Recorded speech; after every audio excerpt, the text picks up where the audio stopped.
Hora de ficar por dentro do que está rolando no mundo do futebol. E o Cid Ramos está aqui do lado para falar do clássico do fim de semana que deu Tigrão e das mudanças no time do Goiás e mais, né, Cid? Boa tarde. Boa tarde, Michele. Boa tarde para todo mundo. Uma boa semana, né? Pra nós. Todos nós temos uma boa segunda-feira e um restante de semana.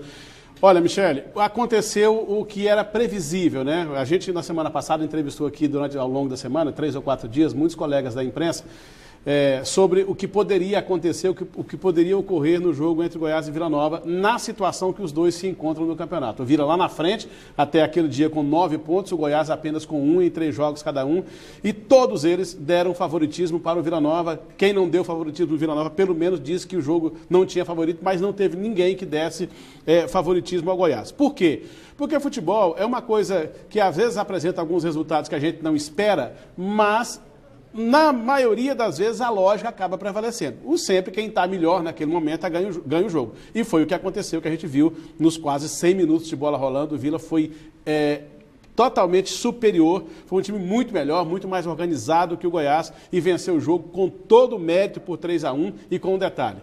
Pelo que a gente viu produzido em campo, ficou barato. O primeiro gol do Vila, a gente está vendo aí, foi um gol do Reis, marcado no início do jogo. Ele chuta a bola para o gol e o goleiro Rangel falha. Falha porque é praticamente ele quem coloca a bola para dentro ao tentar rebater o chute do Reis, embora tenha sido muito próximo dele o chute e forte, ele tentou rebater e botou para dentro. O Goiás empatou logo depois com esse gol do Rafinha. Houve uma falha da defesa do Vila Nova na marcação, a bola ainda bateu no Diego Giareta e acabou atrapalhando o goleiro Pazinato, a bola entrou. Aí o Vila começou a pressionar, dar essa bola na trave aí com o Giovani no rebote. O Vila acaba perdendo o gol, depois o Vila dá mais essa bola na trave, como eu disse, foi a segunda bola na trave, e aí o grande momento do jogo foi esse gol maravilhoso marcado pelo Alain Mineiro, que determinou o segundo gol do Vila Nova, uma cobrança de falta perfeita. O Vila faz 2-1 e depois, num contra-ataque fulminante, o Vila faz 3-1,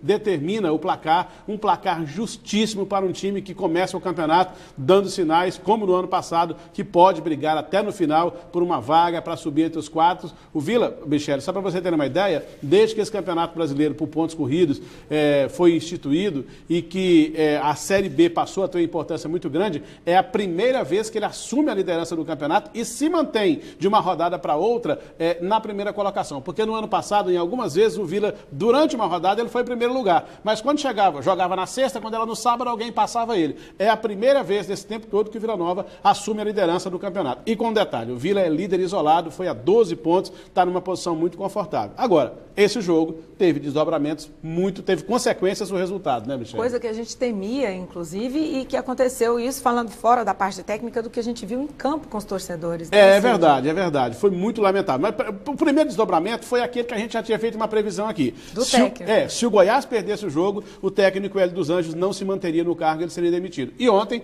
o jogo foi sábado, ontem, por volta de 2h30, 3 horas da tarde, o Goiás soltou uma nota oficial comunicando a demissão do técnico Hélio dos Anjos. E essa imagem que a gente está vendo aí é da entrevista coletiva. Eu acho que não só o resultado, Michele, determinou a queda do técnico Hélio dos Anjos, mas como você tem uma rivalidade muito acentuada entre Vila Nova e Goiás, o técnico do Goiás, na entrevista coletiva, ele disse algumas coisas que não é muito comum a gente ouvir em futebol. Ele falou, olha, o Goiás foi atropelado pelo Vila Nova, o Vila é um time muito menor que o Goiás hoje, um time muito mais organizado, um time que joga com planejamento, tal. E isso, por mais verdadeiro que seja, no ouvido do torcedor de futebol e no ouvido do dirigente, isso machuca. E aí, além da campanha muito ruim, eu acho que se houve uma fala dura, mas foi verdadeira, mas para mim precipitada para quem tem a experiência que o Hélio dos Anjos teve e acabou sendo demitido. Agora, Cid, na sua opinião, o problema maior estava no técnico ou está nos jogadores, afinal de contas? Nas duas coisas, Michele. O time do Goiás é o seguinte, se você fizer uma relação dos últimos 3, 4 anos que o Goiás está na Série B do Campeonato Brasileiro, devem ter passado uns 10 técnicos pelo Goiás. E nenhum deles resolveu o problema. Então, está claro que o problema não é só treinador, não é só treinador. Claro, é preciso que o Goiás coloque os pés no chão e na hora de contratar, ele consiga fazer um time, mesmo que não seja um time de grandes estrelas ou de jogadores que venham para cá para se recuperar, para recuperar a história deles, fazer time competitivo como o Vila Nova conseguiu fazer no ano passado e nesse ano, como o Atlético conseguiu fazer em 2015 e 2016. O Goiás não está dando conta de achar esse caminho. O Goiás está meio perdido depois que ele caiu para a Série B. E esse novo contratado agora? Pois é, e ontem mesmo o Goiás já conseguiu anunciar um novo técnico, é o Ney Franco. Aí você vai me perguntar, é bom?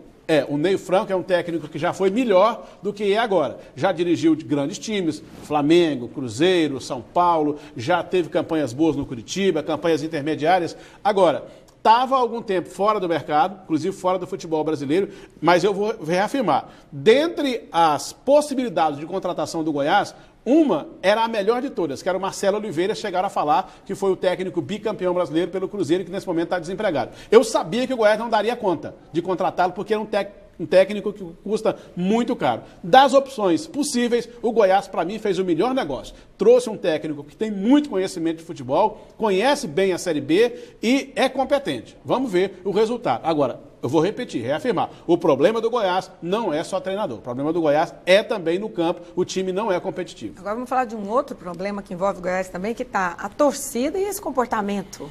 Desdobramento também, não só do Que resultado, absurdo. mas da campanha. Claro que perder para o Vila do jeito que o Goiás perdeu é ruim. Mas, Michele, do jeito que a gente comenta aqui todo dia, que era muito possível uma vitória do Vila Nova, o torcedor que foi ao campo, aqueles quase 9 mil que foram ao campo, sabiam que o Goiás poderia perder o jogo, porque o Vila estava num momento muito melhor. Mas é que você junta o resultado, uma quase goleada por 3-1, com uma campanha pífia que o time está fazendo no campeonato, resultou... Mas torcida única não devia acontecer esse tipo de coisa, né? E aí, Michele... Agora, daqui a pouco, vamos jogar tudo de portões fechados, porque não tem condição. Mas Como é que faz? esse o grande problema. Você tira a outra torcida do campo para garantir segurança. E acontece um desastre desse. Os torcedores revoltados com o que estava acontecendo em campo partiram para cima da polícia. A polícia precisava agir. E aí aconteceu o confronto, muita pancadaria. A polícia bateu, a polícia apanhou. Torcedor bateu, torcedor apanhou. Teve gente armada lá, que foi Tinha flagrada, gente. né? Mas a informação depois passada é que aquele rapaz era um policial militar infiltrado na torcida do Goiás, exatamente para fazer o acompanhamento que estava acontecendo e passar para o policiamento ostensivo que estava ali. A pessoa vai para um jogo desse, torcida única pensa que vai estar até tranquilo. Fala, vou levar minha família, porque afinal de contas não tem outra torcida para brigar e faz uma dessa. Michele, e essa é a parte mais dolorosa dessa história, porque as imagens mostraram durante o confronto muita gente idosa, muita mulher, muita gente com criança no colo, pedindo calma, pedindo paz, porque aquelas pessoas não têm nada a ver com esse confronto. E aí alguém me pergunta, qual é a solução do problema? A solução, Michele, passa por aquilo que a gente tem falado aqui todo dia, quase todo dia. É acabar com essa famigerada torcida organizada. Não, e fora de campo, durante o clássico entre Goiás e Vila, um torcedor do Vila Nova foi morto a tiros. Imagens que circulam nas redes sociais mostram o momento em que o torcedor Vitor Meirelles, de 35 anos, foi atingido com 6 tiros. Segundo informações da Polícia Militar, ele estava assistindo ao jogo em um bar ali na Vila Coronel Cosme, em Goiânia, e o crime teria ocorrido quando o Vila Nova marcou o segundo gol da partida. Mas a polícia descarta que o crime tenha sido motivado por uma briga entre torcidas. A mulher da vítima afirmou que Vitor teve uma briga há cerca de um mês com o atirador. Outras 3 pessoas ficaram feridas e foram socorridas. Ainda de acordo com a PM, o homem apontado como autor dos disparos morreu logo depois de uma troca de tiros com o Batalhão de Operações Especiais.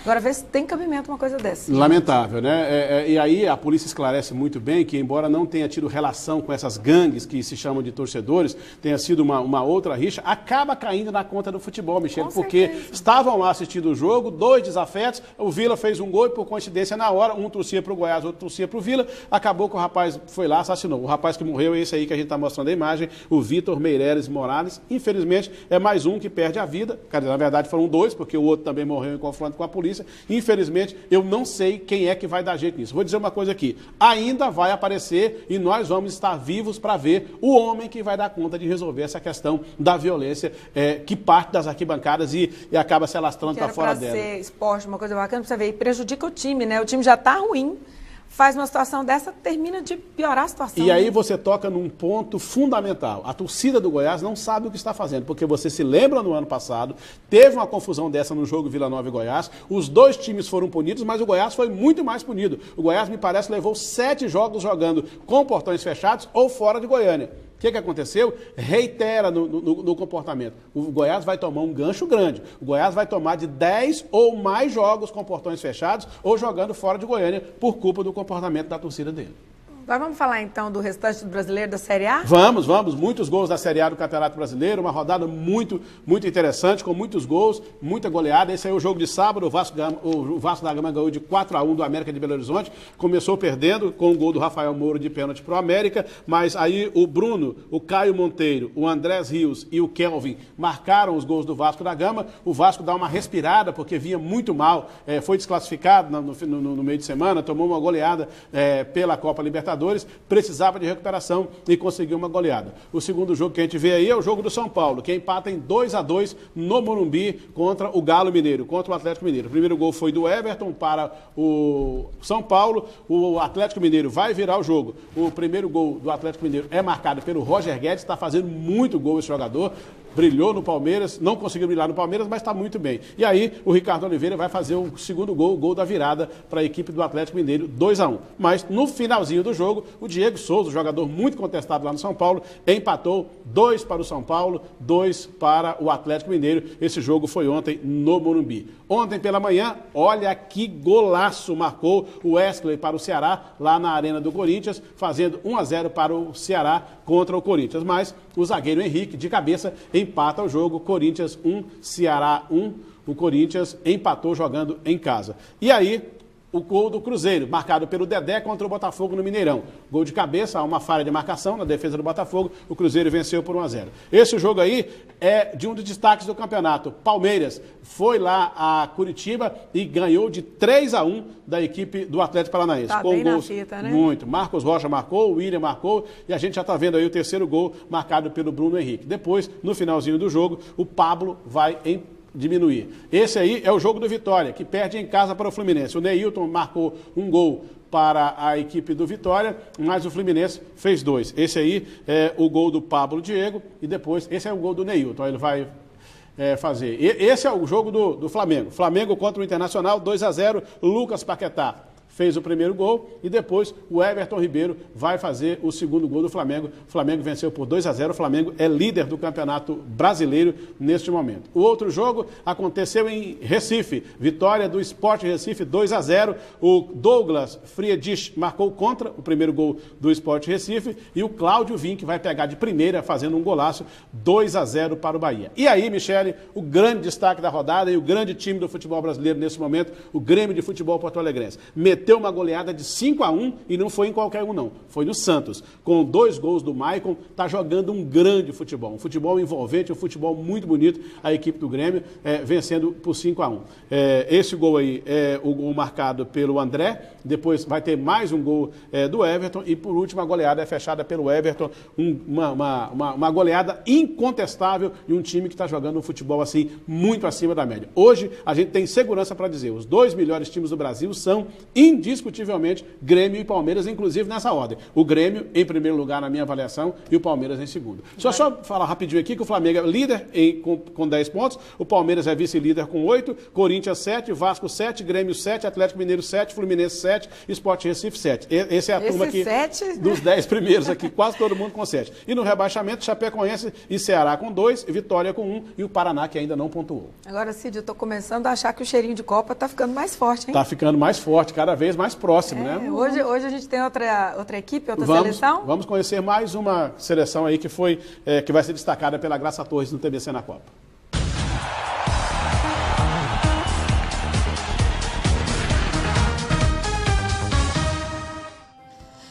O TBC na Copa de hoje apresenta a seleção e o país México, que vai disputar na Rússia sua 16ª Copa do Mundo. Diferente das seleções de base em que o México faz grandes campanhas, sua seleção principal não tem sucesso em Copas do Mundo. A equipe do México sempre chega aos mundiais cercada de grande expectativa, com jogadores rodados e famosos no futebol mundial. Mesmo assim, o país jamais passou das quartas de final. Chegou nessa fase 2 vezes, ambas atuando em casa, sucumbindo diante de adversários de maior tradição no mata-mata. A ideia na Rússia é fazer a melhor campanha da história, chegando a uma semifinal. Os rivais do México na primeira fase da Copa no Grupo F são Alemanha, Suécia e Coreia do Sul. Neste ano, com o treinador Juan Carlos Osório e toda a estrela e experiência de Javier Hernández, o Chicharito, o México busca pelo menos superar as campanhas anteriores. A equipe mexicana se classificou para a Copa do Mundo da Rússia com 70% de aproveitamento nas eliminatórias da América do Norte e Central, em primeiro lugar. O México disputou 10 jogos, venceu 6, empatou 3 e perdeu apenas 1, 3-2 para Honduras na última rodada. Doctor, yo creo que no es de Gallardo, es del cuerpo técnico. Qué terquedad de parte. Ayala tira la línea, dice Araujo, pues yo tiro la línea. Y dice Ayun, pues yo no tiro la línea, y le queda la pelota a Kioto, que luego tiene que recomponer el asunto. Alcanzan ahí Araujo y Ayala, y pim, para adentro. O México é um dos 3 países da CONCACAF classificados para a Copa do Mundo de 2018 na Rússia. Nas eliminatórias do continente, o time entrou direto na 4ª fase e ficou na liderança tranquila do grupo, que tinha Honduras, Canadá e El Salvador. Depois, no hexagonal final, voltou a fazer uma grande campanha e terminou novamente como líder. 5 pontos à frente da Costa Rica, 2ª colocada, e 8 à frente do Panamá, 3º na tabela. E do futebol, agora vamos conhecer um pouco do país. Você sabia que, apesar de pertencer geograficamente à América do Norte, o México identifica-se muito mais histórica e culturalmente com o Caribe? O país consegue reunir em seu território uma gama de atrações, como belas praias, deslumbrantes paisagens de montanhas, cidades coloniais e grande quantidade de ruínas arqueológicas. A história do México é muito rica e interessante. Foi lá que floresceram 2 das mais importantes civilizações das Américas, a Azteca, destruída pelos espanhóis, e a Maia. No passado recente, o país foi cenário de revoluções e guerras, quando o país perdeu uma gigantesca área que acabou sendo anexada aos Estados Unidos. Califórnia, Arizona, Texas e Novo México são estados norte-americanos que já fizeram parte do México. Estas regiões só foram incorporadas pelos Estados Unidos a partir de 1848. O turismo no México é uma atividade econômica importante para o país. Classificado no 10º lugar mundial em termos de chegadas de turistas internacionais e ranqueia no 1º lugar dentro da América Latina. Graças à cidade do México e às paradisíacas praias de Cancún. Claro, tudo isso sob o som dos famosos mariachis. O TBC na Copa vai ficando por aqui, mas eu volto na programação da nova TBC com mais curiosidades das seleções que vão disputar o Mundial de Futebol na Rússia este ano. Até mais. Isso aí. Agora cada vez mais próximo, né? Mais perto. Mais pertinho. E no final de semana, a gente não trouxe hoje, mas o Neymar postou vários vídeos, já está em Paris, como a gente informou aqui na sexta-feira, já trabalhando, voltou a treinar fisicamente, tem brincado, não está treinando com bola, mas tem brincado muito com bola, inclusive com o pé descalço, para ver como é que está. Por enquanto a recuperação vai indo bem. Tá certo, Cid. Agora futebol só amanhã, então. Só amanhã a gente fala. Até mais. Um abraço, Boa tarde. até amanhã. Tchau, tchau.